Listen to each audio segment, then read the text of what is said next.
bien? Oh non, non, c'est correct. Vous allez bien? Oui, et toi? Ouais, ça va, commence à faire chaud. La neige fond. Oh, ça va, l'été s'en vient. Avant de rentrer dans le vif du sujet, j'aimerais avant tout remercier notre frère Daniel Olivier pour la série d'enseignements qu'il nous a donné sur être un bon serviteur. Bon et fidèle serviteur. C'est une série qui nous donne à réfléchir. Honnêtement, c'est une série qui nous donne à réfléchir sur notre comportement, notre attitude envers Dieu, envers les autres. Prendre un temps, tu dis, est-ce que mon agissement, mon attitude est correcte envers mon frère, ma soeur? Est-ce qu'elle est correcte envers Dieu? Vous voyez, on ne peut pas servir Dieu sans servir les autres. Trop souvent, on veut servir Dieu, on oublie les autres. Et le comble, et ça que j'ai remarqué, c'est celui qui te dérange le plus dans la chair que Dieu va te demander de le servir. Parce qu'il doit casser quelque chose en toi. Il doit casser l'orgueil.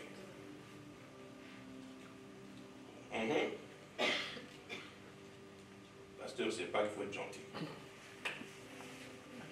Alors, bien aimés, est-ce que sommes-nous de bons et fidèles serviteurs? Vous voyez, bon, c'est pas suffisant. Fidèle, c'est pas suffisant. Il faut être les deux. Bon et fidèle serviteur. Trop souvent, on va être bon, parce qu'on est fidèle. Trop souvent, on va être fidèle, parce qu'on est bon. Bon et fidèle serviteur. Et ça, c'est ce qui est attendu de nous, ou c'est le service minimal qu'on peut donner à notre Seigneur Jésus-Christ. On veut tellement faire des choses. On est tellement pris par l'activisme qu'on oublie d'être bon et fidèle serviteur. Et le service minimum, c'est soit bon et fidèle. Et le restant, je veux te faire grandir. Je ne veux pas reprêcher ce qu'il a déjà prêché. Quoique, c'est pour vous dire que j'ai reçu. Merci frère Daniel. Amen, amen. Mais honnêtement, bien aimé, je vous encourage à retourner écouter l'enseignement qu'il nous a donné. Parce que c'est ce qui est attendu de ceux qui veulent être des serviteurs de Dieu. Ou des servants de Dieu. C'est ce qui est attendu. Et c'est bien de retourner là-bas dedans. Bon, maintenant on va rentrer dans le vif du sujet. Vous êtes prêts à recevoir? Amen. Allez. Je dis, vous êtes prêts à recevoir? Amen. Demain devrait être un jour extraordinaire pour nous, n'est-ce pas? Car on célèbre Pâques. Mais malheureusement, pour plusieurs enfants du Seigneur, Pâques est devenu une fête, et un jour de fête banal, comme tout le monde, comme n'importe qui. C'est ça que est devenu Pâques pour les enfants, pour certains enfants du Seigneur. Pour ceux qui ont organisé quelque chose, ils vont manger en famille. Il y aura des amis qui vont rendre visite, la famille qui va venir rendre visite, ils vont manger, ils vont célébrer en famille. Peut-être ils vont manger un petit peu de chocolat ici et là. Et puis chacun va rentrer à la maison. Et ils vont se dire l'un à l'autre, chacun dans sa maison, waouh! C'était bien, on a bien célébré Pâques. Le ventre bien dodu, la pauvre bien dépassée. Les chocolats, on regarde les enfants qui courent, regardent prendre des chocos, des œufs, des ceci, des cela. Et on vient, on célèbre, on a bien célébré Pâques. D'autres ne vont pas célébrer Pâques parce qu'il y a ceci, il y a cela pour x, y raison. Mais si je vous pose une seule question, ou la question de savoir est-ce que c'est ça Pâques? Se retrouver ensemble, manger un peu de choco, s'amuser, rigoler, et puis on rentre à la maison, youhou, Pâques. Est-ce que c'est ça Pâques? Non. Ça c'est? That's right. Et je suis certain, j'étais sûr que vous allez me dire, mais non, pasteur, c'est pas ça Pâques. Pâques, on sait, c'est la résurrection de Jésus-Christ. Le restant, c'est juste qu'on célèbre ensemble. N'est-ce pas? Il n'y a rien de mal à ça. Et je veux vous répondre, vous avez raison de penser comme ça. Maintenant, c'est quoi le deal? Le deal est-ce que la résurrection de Christ est juste dans la tête, ou on vit la résurrection de Christ tout le temps, tous les jours de notre vie? C'est là la question. Parce que si on attend juste ce jour-ci pour célébrer Pâques, c'est qu'on l'a ici, mais c'est jamais descendu ici. T'as beau venir me dire que tu es chrétien, tu ne marches pas dans le renouveau de vie, que tu devrais marcher dedans. Tu es chrétien ici. Mais ici, qu'est-ce qu'il y a? Qu'est-ce qu'il y a ici? Allons dans Romains, chapitre 5, versets 6 à 10. Car lorsque nous étions encore sans force, Christ autant marqué est mort pour des impies. À peine mourrait-on pour un juste, quelqu'un peut-être mourrait-il pour un homme de bien. Verset 8. Mais Dieu prouve son amour envers nous en ce que lorsque nous étions encore des pécheurs, Christ est mort pour nous. À plus forte raison donc, maintenant que nous sommes justifiés par son sang, serons-nous sauvés par lui de la colère. Car si, lorsque nous étions ennemis, nous avons été réconciliés avec Dieu par la mort de son Fils, à plus forte raison, étant réconciliés, serons-nous sauvés par sa vie. Amen. Amen. Frères et sœurs,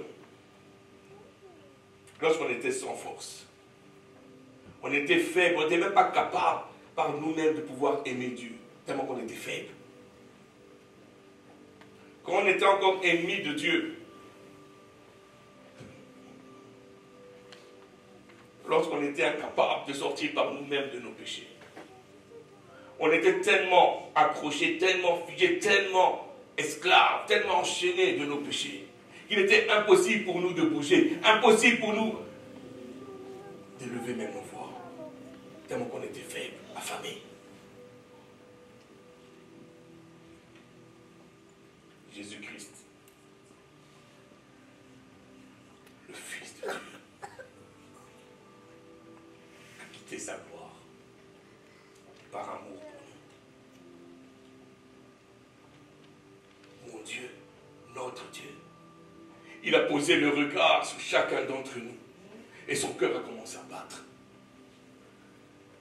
Il voyait la souffrance, les yeux étaient en larmes. Il dit, je ne peux pas les laisser comme ça. Je ne peux pas. Lui qui est innocent, parfait, pur, il est le seul qui nous a aimés lorsqu'on n'était pas aimable.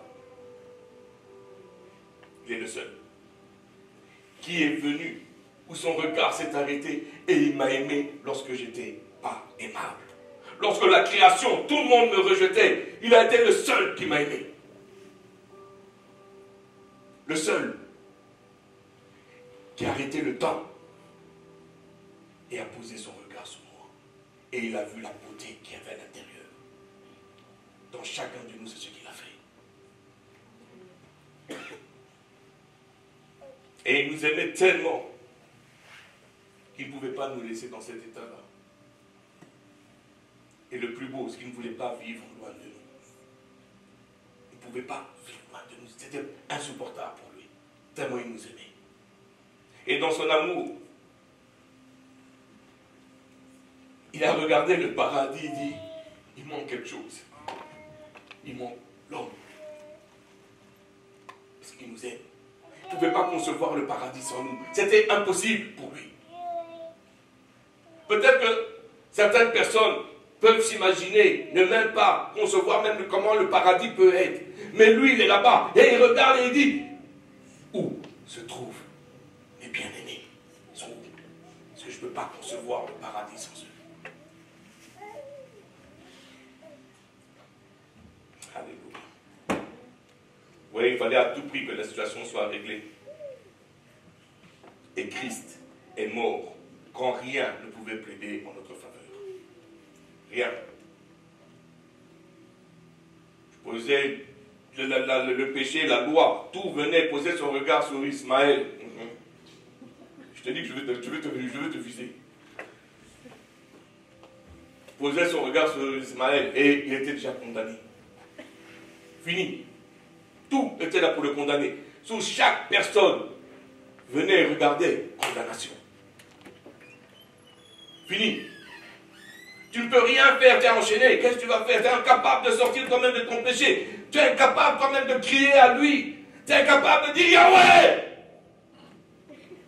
Tu es incapable. Tu n'as pas de force. Tu n'as rien. Tu es épuisé. Tu es juste en train d'essayer de survivre dans la misère, dans l'horreur de ton péché. Tout nous condamnait. La loi devait être accomplie. La justice de Dieu devait être satisfaite. Le prix devait être payé. Le sang devait couler pour le pardon de nos péchés. Hébreux 9, 22 nous dit, il n'y a pas de pardon sans effusion de sang. Il fallait que quelqu'un paye le prix. Une personne devait payer le prix. Le sang devait couler. C'est alors que dans son infini amour envers nous, le Père qui regarde le Fils et lui dit, es-tu prêt à y aller? Es-tu prêt à payer le prix pour eux? Es-tu juste prêt à laisser ta gloire ici et à les payer le prix? Parce que je les veux avec moi au paradis pour l'éternité. Es-tu prêt? Qu'est-ce que le Seigneur a dit? Qu'est-ce que Jésus a dit? Il a dit oui, Père. Et il est venu et il a pris nos péchés. Il a pris nos maladies, il a pris nos malédictions. Mais il a pris sur lui la colère de Dieu. Cette colère qui devait tomber sur chacun d'entre nous. Lui, il a porté ça. Pour la première fois, le Père est séparé du Fils et le Fils du Père. Pour la première fois, le Père regarde et ne voit plus son Fils, il ne reconnaît plus son Fils. Et le Fils qui est sur la croix qui crie, Élie, Élie.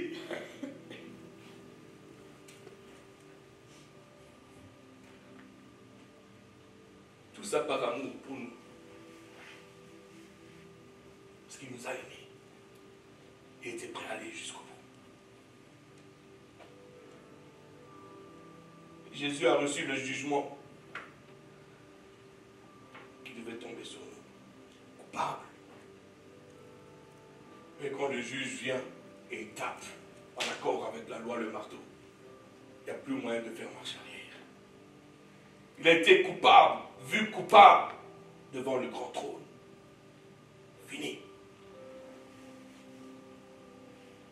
Ce qui devait tomber sur nous est tombé sur lui. Notre culpabilité est tombée sur lui. Alors la sentence tombe.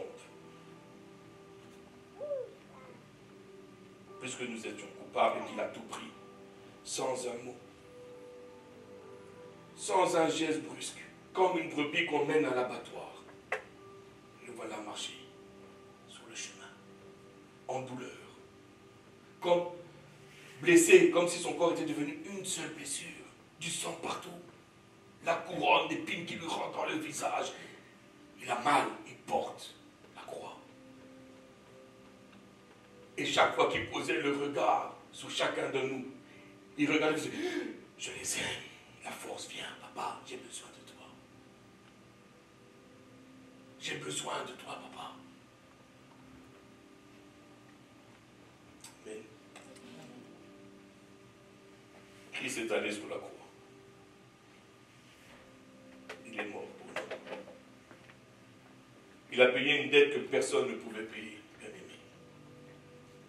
Personne ne pouvait payer cette dette-là pour nous, personne. Il fallait que le sang soit parfait, qui provient d'un agneau parfait, sans tache, sans infirmité. L'agneau était parfait, le sang était pur.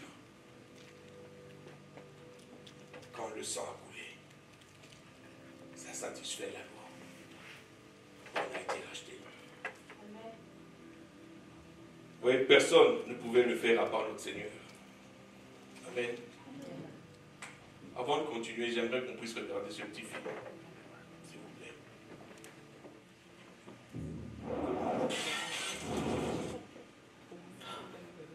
toi, regarde tes yeux, regarde-les, étincelants, colorés. Chacun est unique, et je les ai tous créés. J'ai tout créé, l'univers et toi. Je t'ai donné ta personnalité. Je t'ai créé pur, complexe. Et chaque jour, je te donne la vie. Je t'aime. Mais il s'est passé quelque chose. Tu m'as trahi. Tu ne m'as pas fait confiance. Tu as péché.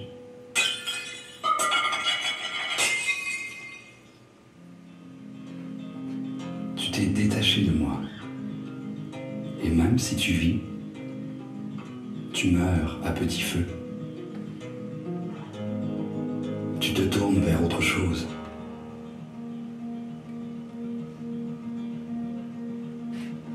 Pour combler le vide. Mais rien ne marche.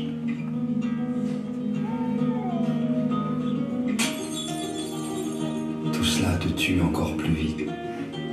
Et cela nous sépare de plus en plus.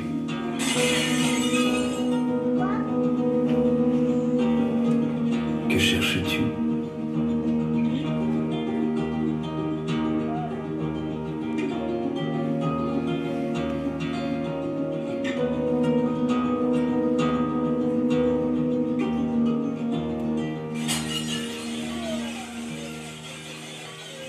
Je ne veux pas que tu meurs. Je t'ai créé, non pour que tu sois détruit, mais pour que tu me connaisses. Alors je suis devenu comme toi, une créature fragile. J'ai été tenté, mais je n'ai jamais péché. Je suis venu te sauver. Tu as tellement péché. Et tout cela a un coût. Quelqu'un doit mourir.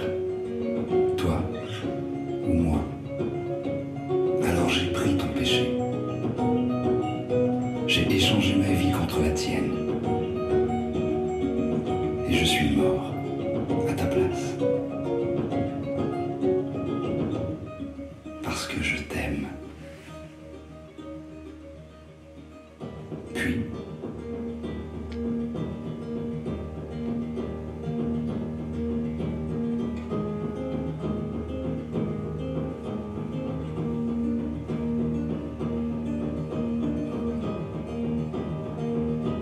je suis ressuscité des morts. Je suis le chemin, la vérité et la vie. Je suis Jésus. Je ne te condamne pas. Je suis venu te ramener à la vie. Fais-moi confiance. Je te pardonnerai et te donnerai la vie éternelle. Je t'aime. Et j'ai fait tout cela pour avoir une relation personnelle avec toi.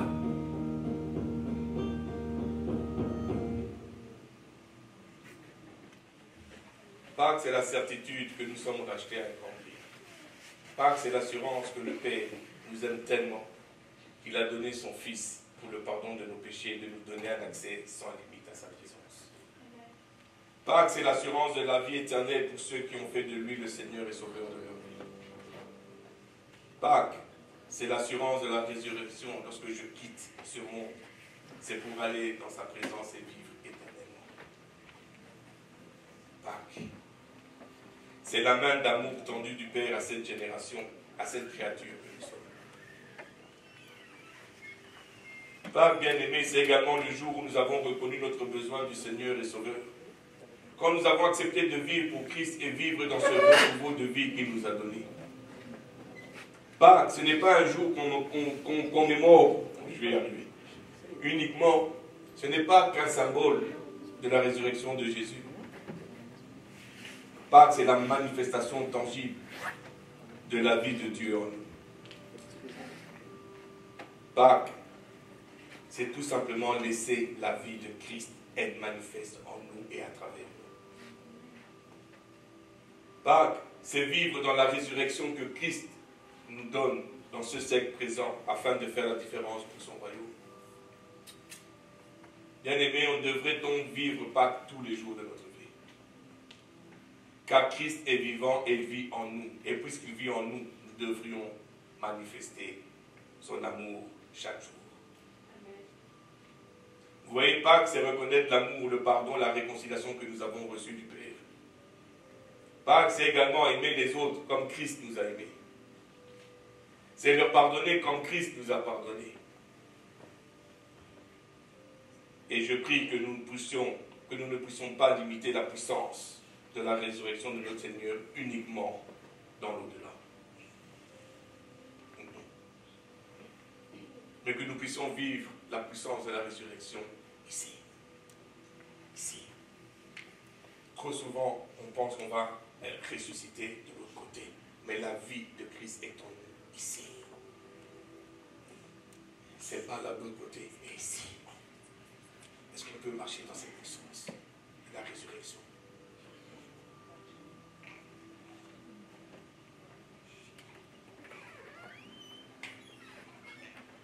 Il y a quelque temps d'ici, on était mort. Il nous a donné la vie éternelle. Quand Christ vient dans ta vie, tu as la vie éternelle.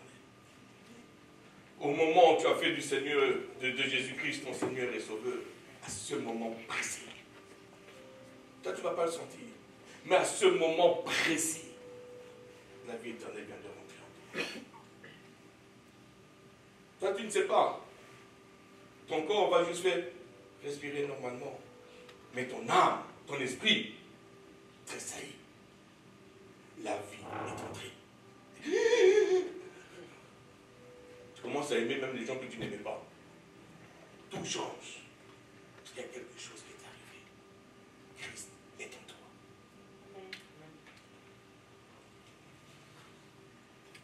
Je vais terminer avec ça. Et la vie que nous avons se trouve en Christ, bien-aimé.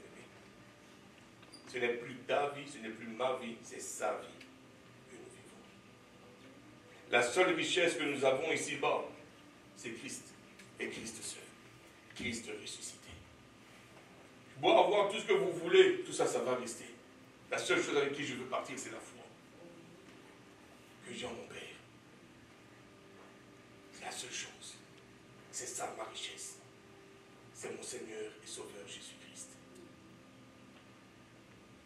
Alors honorons sa vie en nous aimant, en nous pardonnant les uns les autres, comme il nous a enseigné. Que le Seigneur vous bénisse. Amen.